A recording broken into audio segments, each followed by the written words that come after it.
सो बड़ा कुछ स्पष्ट छोटों के स्नेह सभी को राधे राधे। जय श्री कृष्ण, हर हर महादेव।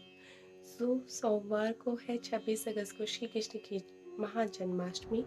और इस दिन बहुत ही दुर्लभ संयोग बन रहे हैं रोहिणी नक्षत्र में सर्वार्थ सिद्धि योग, जिसके मैंने 8 अचूक उपाय आप लोगों को बताए थे, जिनको करने से महर्षि श्री कृष्ण जी बहुत ही प्रसन्न हो जाएंगे। आप उन उपायों को जरूर करना, मेरे वीडियो जाके जरूर देखना।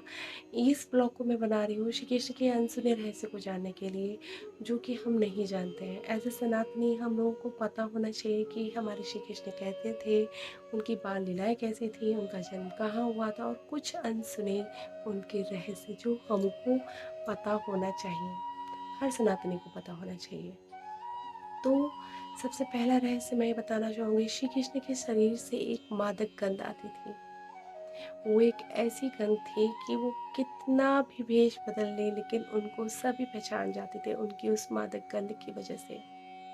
उनके शरीर से गोपिका चंदन और रात की रानी जैसी फूलों जैसी कुछ मिलती जुलती महक आती थी, जिससे वो कितना भी भेष बदल ले उनको सभी पहचान जाते थे। दूसरा रहस्य, भगवान श्री कृष्ण अपने देह को किसी भी रूप में ढाल लेते थे।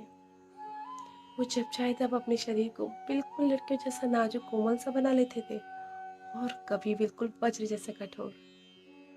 तो जब श्री कृष्ण गोपियों और राधा जी के साथ हुआ करते थे, तब वह अपने शरीर को एकदम लड़कियों जैसा नाजुक और कोमल बना लिया करते थे। जब वह युद्ध स्थल पे हुआ करते थे, तब उनका शरीर वज्र के समान कठोर हुआ करता था। ये सब वह इसलिए कर पाते थे क्योंकि वो योग और कलारिपटु विद्या में पारंगत थे।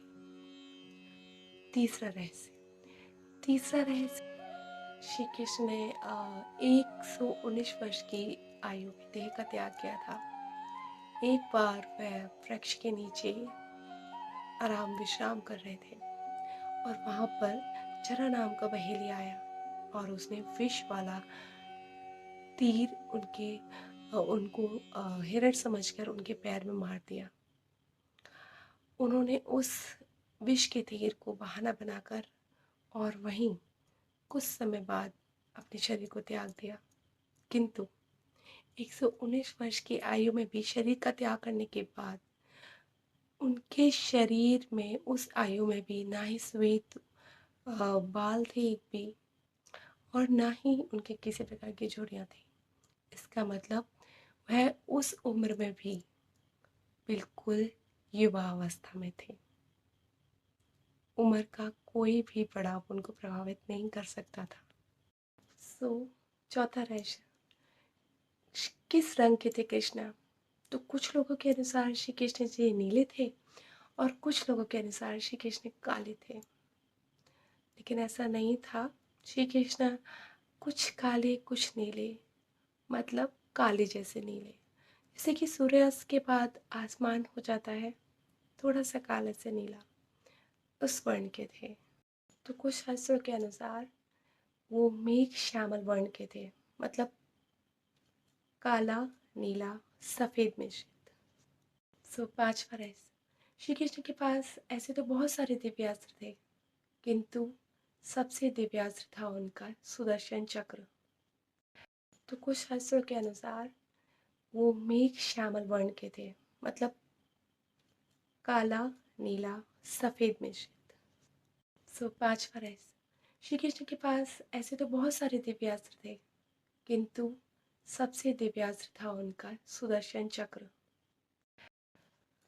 आखिरी रहस्य, कुछ लोगों के अनुसार कुछ लोग बोलते हैं कि श्री कृष्ण की 16,000 पटरानियाँ थी, लेकिन यह तथ्य बिल्कुल गलत है। कुछ लोग इस तथ्य की आड़ में बोलते हैं, जिनको हम नरकासुर भी कहते हैं। उनके यहाँ बनाई हुई बंधक महिलाएं थी जिनको श्री कृष्ण ने मुक्त कराया था। वो किसी की बहन थी, किसी की पत्नी थी, किसी की माँ थी। श्री कृष्ण ने ये उपकार किया था उन सभी को बंधन से मुक्त कर कर। वो सब उनकी पत्नियां महारानियां नहीं थी, पटरानियां नहीं थी। आप श्री कृष्ण के ऊपर ये मिथ्या बंधन करना बंद करिए, जब तक कि आप पूरे पुराण शास्त्र ना पढ़ लें। तो मैं आज के इस ब्लॉग को यहीं समाप्त करूँगी।